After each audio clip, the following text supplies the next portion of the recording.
Hi everyone, Bruce Roth here, and we're talking today about why your 401k just won't cut it in terms of getting you to retirement and what it is that you can do about it.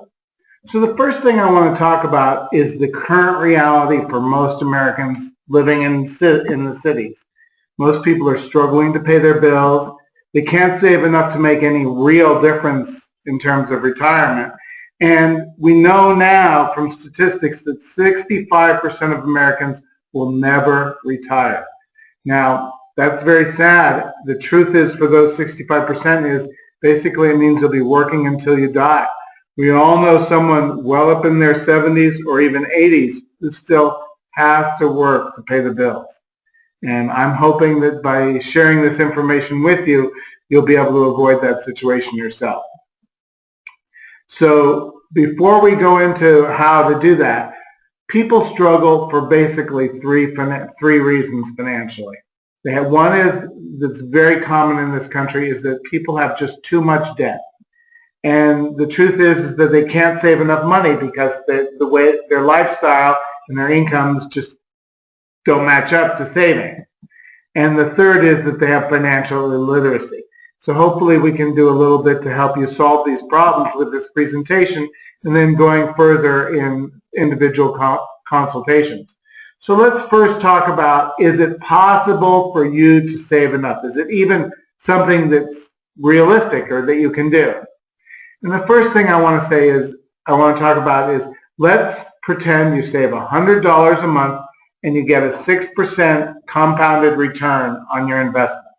What's going to happen? In 15 years, that adds up to $28,000. That sounds pretty good. That's not bad. It's a lot more than most people have saved. After 20 years, it's $44,000 and change. And after 25 years, it's almost $66,000. And after 30 years, it's just under $95,000.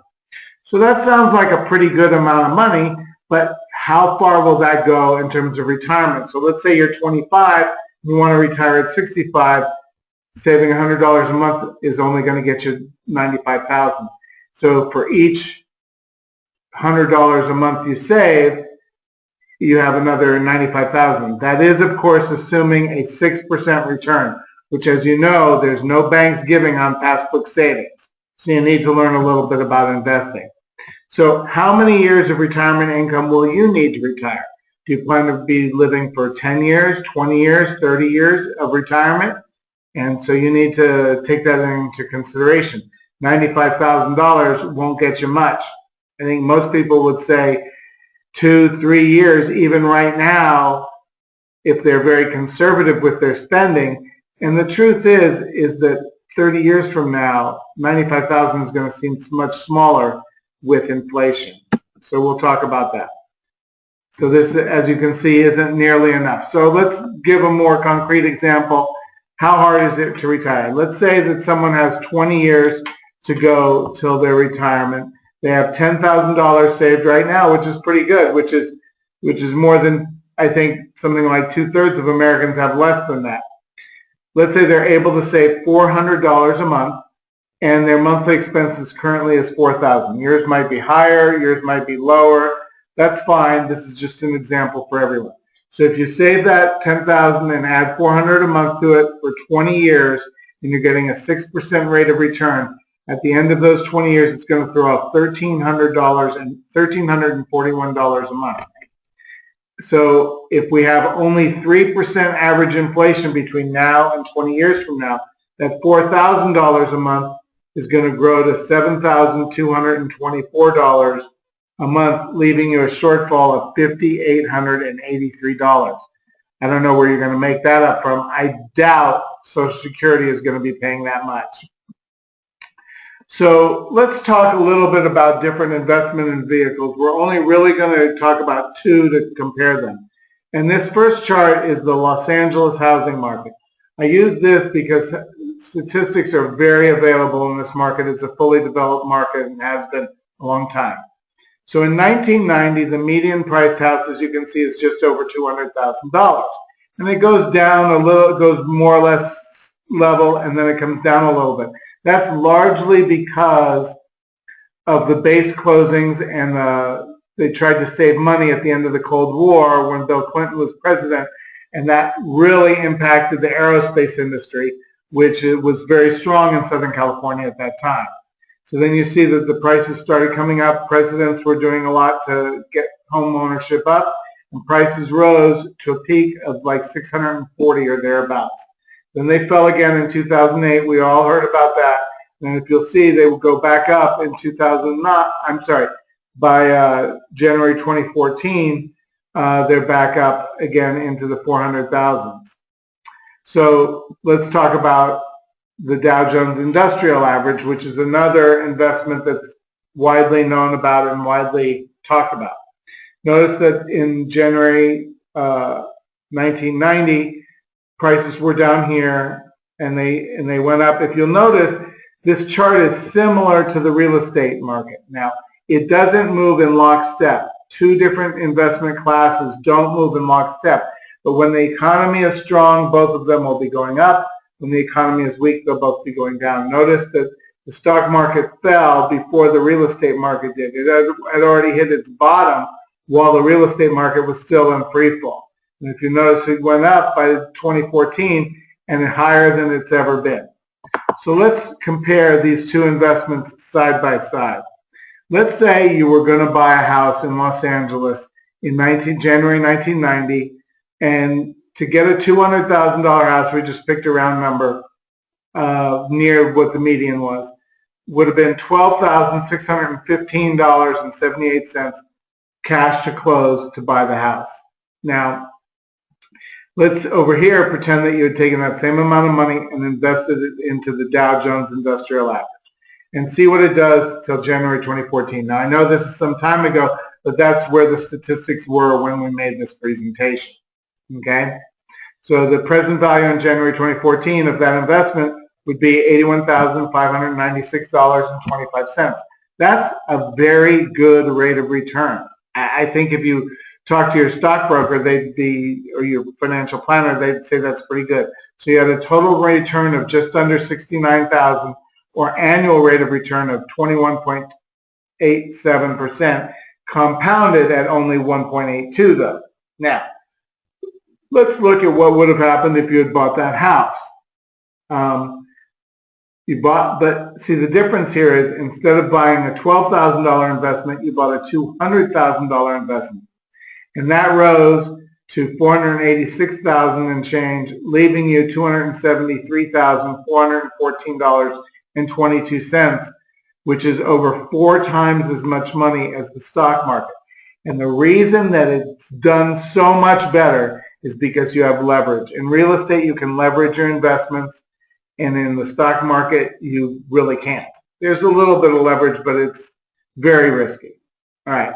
So if you notice here that the annual rate of return was 137.41%, or compounded 11.46. If you went to your stockbroker, your financial planner, and told them you wanted a compounded rate of return of 11.46, they'd probably laugh at you. That's what I think.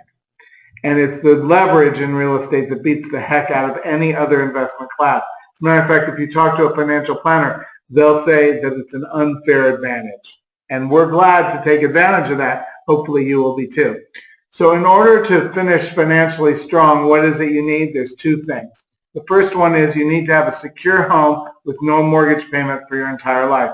And I want to go back to that chart that showed you how much your expenses would go up. If you have no housing expense, that basically cuts about half of your expenses out. It makes it much easier to retire. Okay. The second one is a secure retirement income that will never run out. Now, if you don't have a pension, these days, it's pretty much only government workers that are going to have any pensions, because 80% of private companies have gotten rid of all pensions. So you need to find some other way. And if you saw earlier, if you try to save your way into it, it won't be enough. So is there another way that you can do something about it? Here's what we're proposing, is a 2 investment strategy. Okay? The first one is, here in Clark County in Nevada, about a year ago, the median priced home was $210,000. That's how we came up with that number. And if you put $8,000 down or a little bit less, your mortgage balance is going to basically be $202,000. You're going to have 30 years left on it. So what does it cost you to actually own that house? The mortgage, which is principal and interest, is going to be $1,002.57. Taxes, this is just off of an average property that I picked that costs about $210,000, would be $96 a month. Insurance on that property would be $102. Now notice mortgage insurance, this is a very important one, $143.54. You pay that because you're putting less than 20% down payment on the house, which this insurance protects the lender in case you default. But once you have 22% equity or more, you can get rid of it, and we're going to show you how that makes a big difference in how profitable your investments are. And we picked a homeowners association fee of $30 a month. That's pretty typical for that level of property. All right, now here's what happens over the next 20 years. Notice that 5 years later, that 210 has gone up to 249, 414. That number is going to come back in a minute. And you'll have in that property $58,000 in equity, $58,417. And if you'll notice, after 10 years, it goes up and you have more, it goes more than double. See, this is a little less than 60,000 after 5 years. This is more than 120, which is more than twice as much after 10 years. And notice that after 20 years, you have $314,000 in equity. Now here, at 5 years, you probably don't have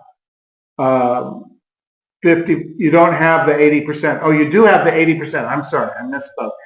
After 5 years, you'll have 80% or less than 80% loan to value, more than 20% equity in the property, which means you can get rid of the mortgage insurance by refinancing. Okay? And that's important when we talk about the next step in the strategy, which is, well, let me just show you this first.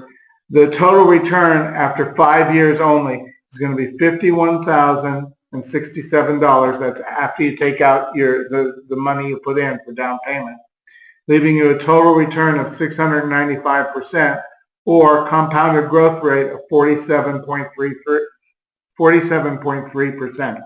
That's pretty good. Now, when we talk about investment number 2, it's not going to be as high, but we're going to be analyzing after 20 years, not after 5.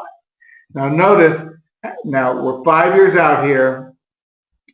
You could have bought this house 5 years ago, or you buy it now, and we're talking 5 years from now, but this is the strategy.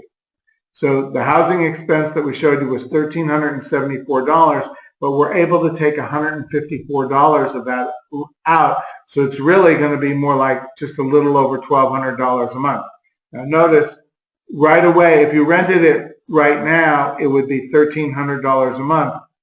But if you rent it 5 years from now, if you only see 3% inflation in rates, it's going to be $1,492, which leaves $118 plus the $154 that you're not paying anymore. So it becomes very profitable. Now, you see that after 10 years, this is your rent. After 15 years, you see your rent keeps going up with inflation. That's why the rich keep getting richer, because when you have an asset, the value of the asset goes up and the income off of it goes up as well. And when you don't own anything, the only thing that goes up is your expenses. Okay, now we put 2037 as the mortgage payoff date, but if you take your cash flow, your increasing cash flow, and use it to pay down the mortgage, you're going to pay that off much, much sooner. Now here, let's talk about investment number 2. What we are suggesting is that after living in the first house for 5 years, you buy the second house and you again try to get a low down payment loan on it, FHA, and you rent out the first house instead of selling it. And we're not recommending that you buy a larger house, which is what most realtors do, because I guess they want their commissions to be higher or their clients' vanity to be increased. We're looking at a more or less lateral, similar house transfer.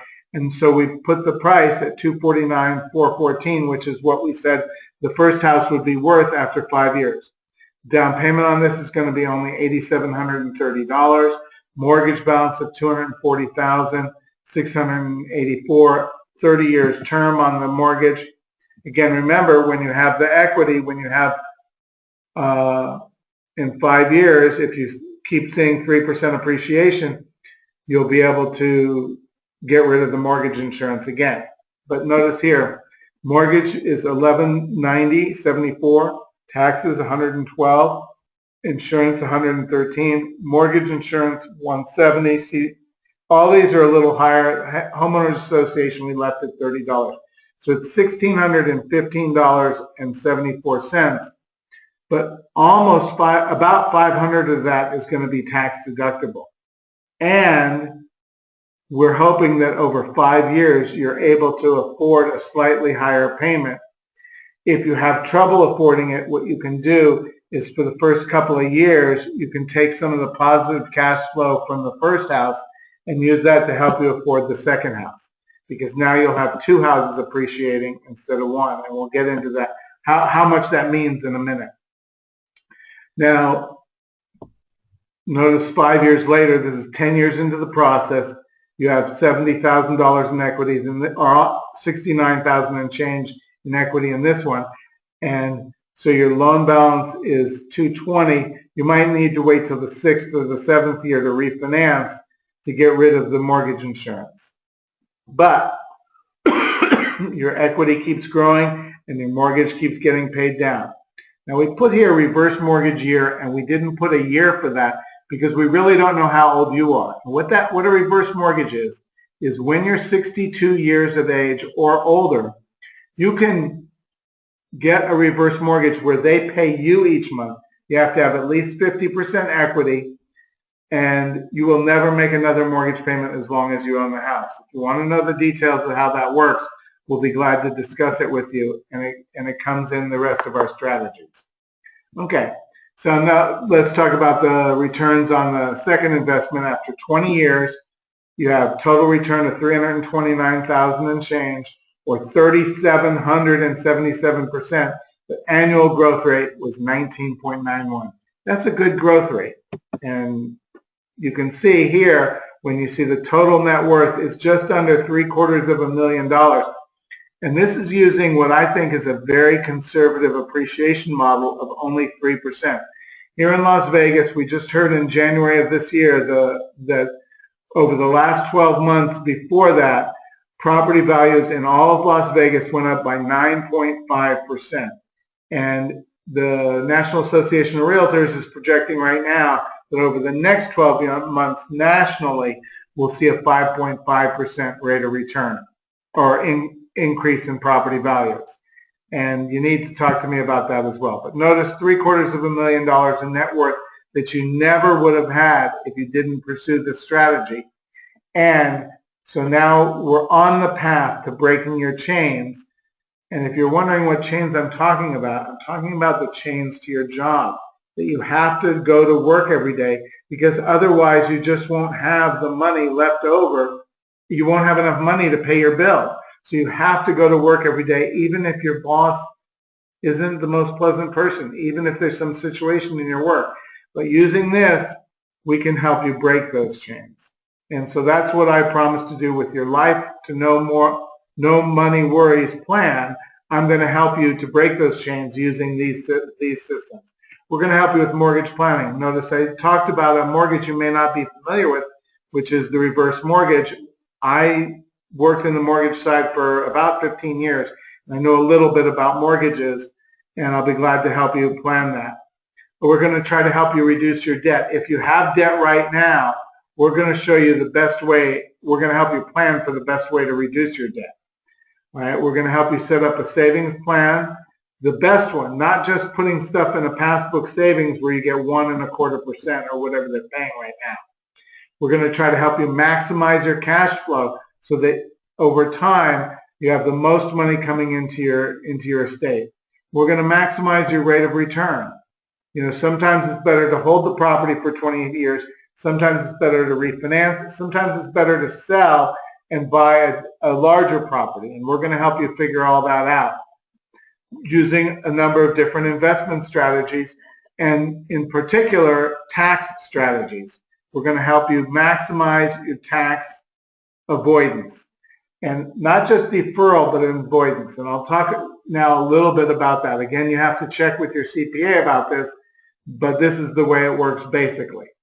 So if you own an investment vehicle and you sell it and you have some capital gains in that from that sale, and you invest that money into a like kind property, there's a tax code, the IRS tax code 1031, that allows you to defer the tax payment on that capital gains. And you can do that as many times as you want in your life. There is no limit to it. So basically you don't pay any of these taxes until you die, except you don't even pay them after you die, because if you set yourself up properly, your estate, your heirs can inherit that wealth tax-free, and they inherit it at what's called a stepped up basis, which means the value of the property on the day they inherit it is their taxable base. So they never pay taxes on your gains that you had because they received the property at the higher value. It's very attractive. And then they can do that again and leave it to their children again. And the truth of this is how the wealthy stay wealthy generation after generation. And it's why most people aren't wealthy, because they don't know about these strategies. So if you're interested in this, you should give me a call at 702-277-1303, or you can email me at lasvegasbruce@gmail.com. That's LASVEGASBRUCE@gmail.com. And I also have a website that you may want to check out, rothpropertiesgroup.com. This is just some historical price appreciation between California and the whole nation. Notice that with California, which has been better, is 7.3%, but even anywhere in the United States, 5.3% annual appreciation. We can show you how to turn that into literally millions of dollars.